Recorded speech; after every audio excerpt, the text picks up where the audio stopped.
Good morning. Good morning everyone. ഇന്ന് ഞാൻ നിങ്ങളോട് പറയുന്നത് ഒരു മോട്ടിവേഷൻ. കാരണം ഞാൻ എപ്പോഴും ഈ മോട്ടിവേഷൻ ആണല്ലോ എന്റെ ഒരു പ്രൊഫഷൻ ആയിട്ട് വെച്ചേക്കുന്നത്. അപ്പൊ ഞാൻ ഇന്നൊരു മോട്ടിവേഷൻ വീഡിയോ പറയാന്ന് വിചാരിക്കുക. കാരണം ഞാൻ മോട്ടിവേഷൻ പറയുന്നത് രണ്ട് വ്യക്തികളെ പറ്റിയാ. ഒരാളെ പറ്റി ഞാൻ പറയാൻ ഉദ്ദേശിച്ചത്, അപ്പൊ എന്റെ മനസ്സിൽ വേറൊരാളോട് ഇപ്പൊ വന്നു. ഞാൻ പറയാൻ ഉദ്ദേശിച്ചത് സഞ്ജു സാംസനെ പറ്റിയാണ്. ഓക്കെ, സഞ്ജു സാംസൺ ഇന്ത്യയുടെ 2020 ഇന്ത്യക്ക് എന്ത് വാങ്ങി തന്നു? ലോകകപ്പ് വാങ്ങിച്ചു തന്നു.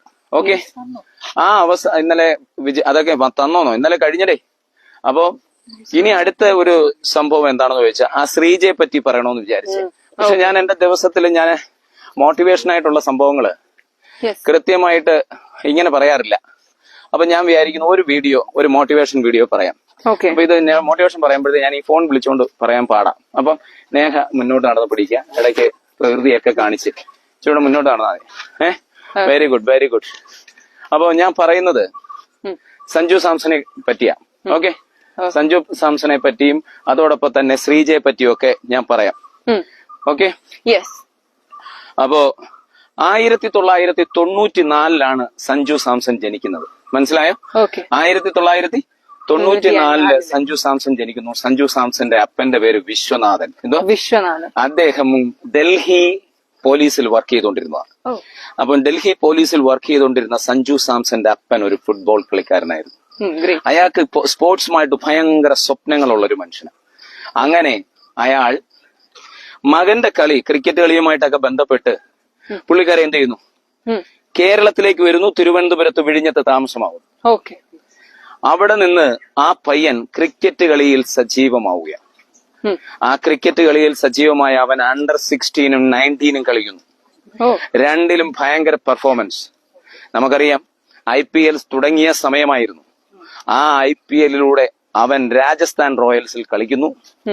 അവൻ തന്റെ കരിയർ ബിൽഡ് ചെയ്തെടുക്കുന്നു. കേരളത്തെ യഥാർത്ഥത്തിൽ വിസിബിൾ ആക്കിയ ചെറുക്കനവൻ.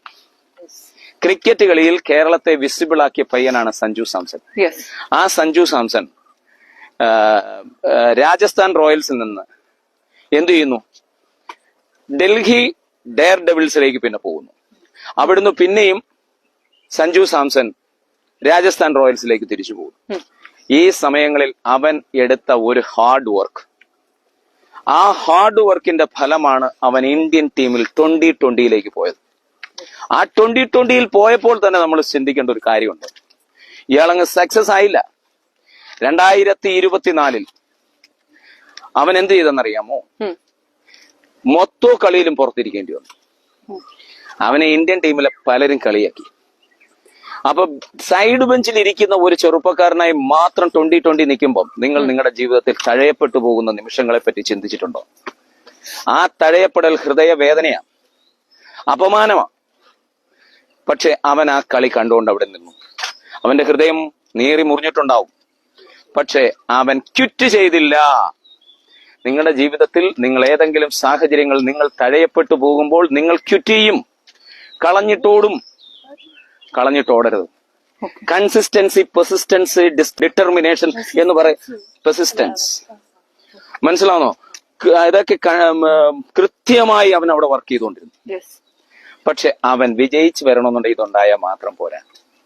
അത് APJ അബ്ദുൽ കലാം പറഞ്ഞതുപോലെ 1978 ആ റോക്കറ്റ് താഴേക്ക് പോയപ്പോ അന്ന് അവൻ പറഞ്ഞതുപോലെ അന്ന് APJ പറഞ്ഞതുപോലെ വിജയത്തിന് വേറെ വലിയ മാർഗങ്ങളൊന്നുമില്ല.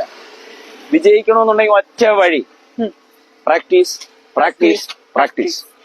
അവൻ എന്ത് ചെയ്തു? ബാറ്റും എടുത്തുകൊണ്ട് പുറത്തിറങ്ങി. അവൻ പ്രാക്ടീസ് ചെയ്യാൻ തുടങ്ങി. അങ്ങനെ അവൻ ഇന്ത്യൻ ടീമിലെ സഞ്ജു സാംസണായി തിരികെ വരിക. പക്ഷേ കളികളിലെല്ലാം അവൻ ആ പെർഫോമൻസ് നടത്താൻ കഴിഞ്ഞില്ല. വലിയ രീതിയിൽ അവൻ ബുദ്ധിമുട്ടേണ്ടി വന്നു. അങ്ങനെ സഞ്ജു സാംസൺ എന്ത് ചെയ്തു? പിന്നെയും ഇന്ത്യൻ ടീമിലേക്ക് തിരിച്ചു വരികയാണ്. അവന്റെ ബാറ്റുകൾ പല സമയത്തും ഉറങ്ങി. അവൻ ആ പ്രതീക്ഷിച്ചതിന് അത്രയും ഉയരാൻ പറ്റിയില്ല. അവൻ ടീമിൽ പിന്നെയും പരിഹാസ്യനായി. മറ്റുള്ളവർ അവന്റെ അവസരങ്ങളെ കാർന്നു തിന്നുന്നു എന്നൊക്കെ സംസാരമായി. എന്നാൽ കേരളത്തിലെ ജനങ്ങൾ, ഏത് നിമിഷവും മോട്ടിവേറ്റ് ചെയ്യപ്പെടുന്ന ഒരു സമൂഹം അവനോടൊപ്പം ചേർന്ന് നിന്നു. അവർ ഒരു പാട്ടുപാടി, ടിങ്കിൾ ടിങ്കിൾ ലിറ്റിൽ സ്റ്റാർ എന്താ സഞ്ജു സാംസൺ സൂപ്പർ സ്റ്റാർ. മനസ്സിലായോ? മറ്റുള്ളവരുടെ എനർജി അവനോടൊപ്പം ഉണ്ടായിരുന്നു. അങ്ങനെ സഞ്ജു സാംസൺ ഈ പറയുന്ന കളികളിലേക്ക് ഉയർത്തെഴുന്നേൽപ്പ് നടക്കുക. ഒരു കാര്യം വളരെ വ്യക്തമാണ്, നോർത്ത് ഇന്ത്യയിൽ നിന്നുള്ള ആ സംവിധാനത്തിൽ ഒരു സൗത്ത് ഇന്ത്യയിലെ ഒരു പയ്യൻ വന്ന് ചേരുക എന്നൊക്കെ പറയുന്നത് വലിയ പ്രയാസം തന്നെയാണ്. അതവന്റെ ഹാർഡ് വർക്കും അവന്റെ നിരന്തരമായ പ്രയത്നവും പ്രാക്ടീസും ഒക്കെ അവനെ ബലപ്പെടുത്തി, അവന്റെ ബാറ്റിങ്ങിന്റെ ശക്തി വർദ്ധിപ്പിച്ചു. അങ്ങനെ സഞ്ജു സാംസൺ ഇന്നലെ കളിച്ച ആ 3 കളികൾ നമ്മൾ ആലോചിച്ച് നോക്കണം. ഇന്ത്യയെ തിരിച്ചു വിളിച്ചു. ഇന്ത്യ ലോകകപ്പ് നേടുന്നതിനകത്ത് അദ്ദേഹത്തിന്റെ പങ്ക് വളരെ വലുതാണ്. ആ സൂര്യനെ കാണിച്ചോളൂ, അതാണ് ടിങ്കിൾ ടിങ്കിൾ ബിഗ് സ്റ്റാർ. നല്ലോണം കാണിക്കുക, ക്ലോസ് ചെയ്ത് കാണിക്കുക. മനസ്സിലാവുന്നോ? അങ്ങനെ സഞ്ജു സാംസൺ ഒരു വട്ടം എന്നെ കൂടെ കാണിച്ചു, എന്നിട്ട് പിന്നെ കാണിച്ചു. ഒരു കാര്യം പറയാതെ പോരുത്, ആ സഞ്ജു സാംസൺ എന്ത് ചെയ്തു? ഇന്ത്യക്ക് ലോകകപ്പ് മേടിച്ചു തന്നതാ. പക്ഷെ അവിടെ ഒരു പ്രയത്നം ഉണ്ടായിരുന്നു. ആ പ്രയത്നത്തിന് പിന്നിൽ അവന്റെ അപ്പനുണ്ടായിരുന്നു. ഒരപ്പന്റെ സ്വപ്നമാണ് ആ മകൻ നടത്തിയത്. ഞാൻ ഇങ്ങോട്ട് വീഡിയോ കാണിക്കണമെന്ന് പറഞ്ഞതിന്റെ കാരണം അതാ. എന്താണെന്നറിയാമോ? അവന്റെ അപ്പൻ ആരാ? വിശ്വനാഥൻ കണ്ടൊരു സ്വപ്നമുണ്ട്. മനസ്സിലായോ? ആ സ്വപ്നത്തിന്റെ പരിണിത ഫലം ഞാൻ പറയാൻ വന്ന പോയിന്റ് ഇവിടെയാണ്. അതായത് ശ്രീജ എന്ന് പറയുന്ന പെൺകുട്ടി IAS നേടിയ കാര്യത്തെ ഒന്ന് ഓർമ്മപ്പെടുത്താൻ വേണ്ടി പറഞ്ഞതാണ്. അവിടെ ഒരു അച്ഛന്റെ കഥയുണ്ട്, അത് ഞാൻ പറയാം. അതിനു മുമ്പേ സൂര്യനെ കാണിച്ചു. സൂര്യൻ ഒന്നേ ഉള്ളൂ. ആ സൂര്യൻ നിങ്ങൾക്ക് വേണ്ടി എന്ത് ചെയ്തു തരത്തില്ല? ദിവസവും ഇതുപോലെ വന്ന് ജ്വലിക്കത്തില്ല. സൂര്യന് കൃത്യമായ ഒരു ജോലിയുണ്ട്. എന്ത് പ്രതിസന്ധി വന്നാലും സൂര്യൻ കൃത്യസമയത്ത് അവിടെ വരും. മനസ്സിലായോ? അപ്പൊ കഠിന പരിശ്രമം കൊണ്ട് നല്ലോണം കാണിക്കുമോനെ അത് മുന്നോട്ട് നടക്ക്. മനസ്സിലായോ? അപ്പം എനിക്കിവിടെ പറയാനുള്ളതെന്ന് പറഞ്ഞു കഴിഞ്ഞാൽ ഇവിടെ എന്ന് പറഞ്ഞാൽ hard work plus discipline is equal to what? Hard work plus discipline is equal to എന്തുവാ? സക്സസ്. അപ്പൊ അതങ്ങ് പഠിച്ചു വെച്ചോണം. യുവാക്കളോട് പറയാനുള്ളത്, ചെറിയ സ്ഥലത്ത് നിന്ന് നിങ്ങൾ സ്വപ്നം കാണണം. ചെറിയ സ്ഥലത്ത് നിന്ന് നിങ്ങൾ സ്വപ്നം കാണണം. എന്നാൽ ആ ചെറിയ സ്ഥലത്തെ സ്വപ്നം നിങ്ങളുടെ ജീവിതത്തെ എന്തോ ചെയ്യും? വലിയ വിജയത്തിലേക്ക് എത്തിക്കും. ചെറിയ സ്ഥലത്ത് വലിയ സ്വപ്നം കാണാൻ അവിടെ നിങ്ങൾക്ക് മതം, ഭാഷ, അതോടൊപ്പം തന്നെ പ്രദേശം ഒന്നും തടസ്സമാകില്ല. നിങ്ങൾ കേരളത്തിൽ നിന്ന് ആരും ആകില്ല എന്ന് ഒരു സമയത്ത് കഥ പറഞ്ഞുകൊണ്ടിരുന്നവർ, കേരളത്തിൽ നിന്ന് ഒരു ചെറുപ്പക്കാരൻ വന്ന് ഇന്ത്യൻ ടീമിന്റെ പ്രധാനപ്പെട്ട ശക്തിയായി മാറിയപ്പോ ഒരു കാര്യം നിങ്ങൾ ആലോചിച്ചോണം, അവിടെ സ്ഥലം ഒരു പ്രശ്നമായിരുന്നില്ല. ഒരു ക്രിസ്ത്യാനി വരിക എന്ന് പറയുന്നത് പ്രയാസമാണെന്ന് പറഞ്ഞെടുത്ത് അതൊരു പ്രതിസന്ധിയായി മാറിയില്ല. ഭാഷ, മലയാളം സംസാരിക്കുന്നു, ഹിന്ദി, അതൊരു പ്രശ്നമായി മാറിയില്ല. കാരണം എന്താണ്? കഴിവിന്റെ മുന്നിൽ ഇതൊന്നും ഒന്നുമല്ല. നിങ്ങളുടെ ജീവിതത്തെ അത് വളരെ ശ്രദ്ധിച്ചോണം. സഞ്ജു സാംസൺ എന്ന് പറയുന്ന സഞ്ജു സാംസന്റെ ജീവിതത്തിൽ നമ്മൾ ചിന്തിക്കാൻ, ഞാൻ അവരുടെ ഒരു പേര് മറന്നുപോയി. സഞ്ജു സാംസന്റെ അമ്മയുടെ പേര് പറഞ്ഞില്ല, ലിജി സാംസൺ. എന്തുകൊണ്ടാ പേരെടുത്ത് പറയുന്നതെന്ന് അറിയാവോ?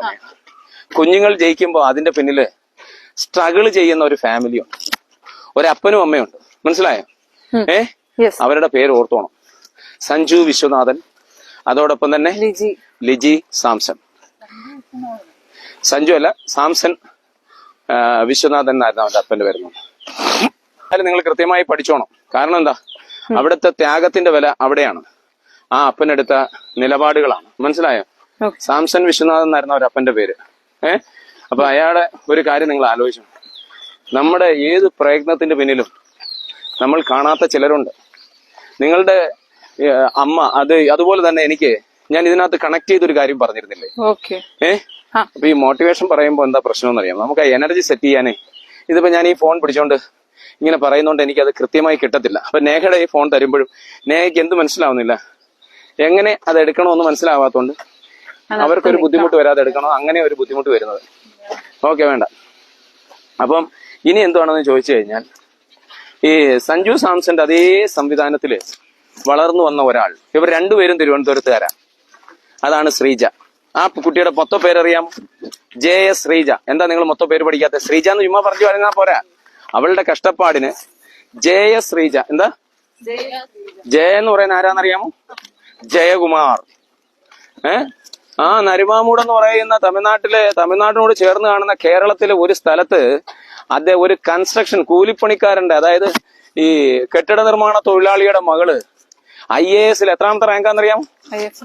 57ാമത്തെ റാങ്ക്. നിങ്ങൾ ഒന്നും അത് മനസ്സിലാക്കി വെച്ചിട്ടില്ല. കാരണം എന്താ? അതിനൊക്കെ ആ കൊച്ചിന്റെ പേര് കൃത്യമായി പഠിക്കണം. കാരണം നിങ്ങൾ പഠിച്ചേ പറ്റൂ. കാരണം എന്താണ്? ജയിച്ചവനെ പറ്റി പഠിക്കണം. ഇല്ലായ്മയിൽ നിന്ന് ആ കൊച്ചു ജയിച്ചത്. അതിന് സ്കൂളിൽ പഠിക്കുന്ന സമയത്ത് നിങ്ങൾക്കെല്ലാം ഫുൾ A+ ഉണ്ടോ? ഇല്ല. പക്ഷെ ആ കൊച്ച് ഫുൾ A+ ആയിരുന്നു. അവിടുന്നാണ് ആ കൊച്ച് എന്ത് ചെയ്തത്? മറ്റുള്ളവരിൽ നിന്ന് പറഞ്ഞു കേട്ട് പൊളിറ്റിക്കൽ സയൻസ് അത് എടുത്തത്. പ്രീ ഡിഗ്രിക്ക് ഫുൾ A+, 10ാം ക്ലാസ്സിൽ.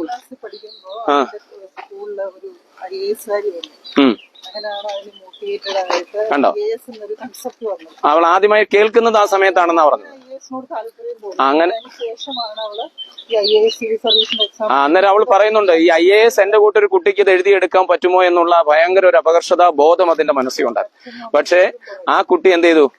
ഇത് സംഭവം കറക്റ്റ് ആയിട്ട് കൈകാര്യം ചെയ്യാമെന്ന് പഠിച്ചത് അവരുടെ പള്ളിയിലൊക്കെ ഉള്ള പലരും അയാളെ മോട്ടിവേറ്റ് ചെയ്തു, ആ കൊച്ചിനെ. അങ്ങനെ അവരെന്ത് ചെയ്തു? മദ്രാസിൽ ചെല്ലുകയും അവിടെ നിന്ന് ഡിഗ്രി എടുത്ത് പഠിച്ചു. IFS ഉദ്ദേശിച്ച ആൾ IAS 57ാം റാങ്ക് മേടിച്ചു. കേരള ജനതയ്ക്ക് മൊത്തം ഒരു മോട്ടിവേഷൻ ആവുകയും ചെയ്തു. അതിന് കാരണക്കാരായ രണ്ടുപേരെ പഠിക്കണോ? ആരൊക്കെയാ? അവരുടെ അച്ഛൻ ആരാണ്? ജയകുമാർ. നിങ്ങൾ പഠിച്ചു വെക്കണം. കാരണം നാളെ നിങ്ങൾ എന്തെങ്കിലും ആവുമ്പോഴും കണ്ടോ, മനസ്സിലായോ? നീയൊക്കെ അത്രയേ ഉള്ളൂ. അപ്പം അതോടൊപ്പം തന്നെ അവരുടെ അമ്മ, അവരുടെ അമ്മയുടെ പേരെന്തായിരുന്നു? ഷീജാകുമാരി. അങ്ങനെ കണ്ടല്ലായിരുന്നു? ഷീജാകുമാരി എന്നായിരുന്നു. പുള്ളിക്കാരി MA ഹിസ്റ്ററി ആയിരുന്നു. ആ രീതിയിൽ നിന്ന് വളർന്നു വന്നത്. അന്നേരം ആ അച്ഛന്റെ സ്വപ്നം, മനസ്സിലായോ? ഈ അച്ഛന്റെ സ്വപ്നം പൂവണിയിച്ച 2 പേരുടെ കാര്യമാണ് ഞാൻ പറഞ്ഞത്. അപ്പൊ 2 പേരുടെ കഥ ഏതൊക്കെയാണ്? ഒന്ന് സഞ്ജു സാംസൺ വിശ്വനാഥ്, രണ്ടാമത്തെ ആരാ? JS ശ്രീജ. 2 പേരും തിരുവനന്തപുരത്തിന്റെ അങ്ങേയറ്റം. ആ 2 പേരും ആ ഗ്രാമത്തെ എന്താക്കി മാറ്റി? ഫേമസ് ആക്കി മാറ്റി. ഇന്നലെ വിഴിഞ്ഞത്ത് അവൻ ഇന്ത്യൻ ടീമിൽ ക്രിക്കറ്റ് കളിച്ചുകൊണ്ടിരിക്കുമ്പോ, ശരിയായിരുന്നു പിടിക്കാം, അവൻ ഇന്ത്യൻ ടീമിൽ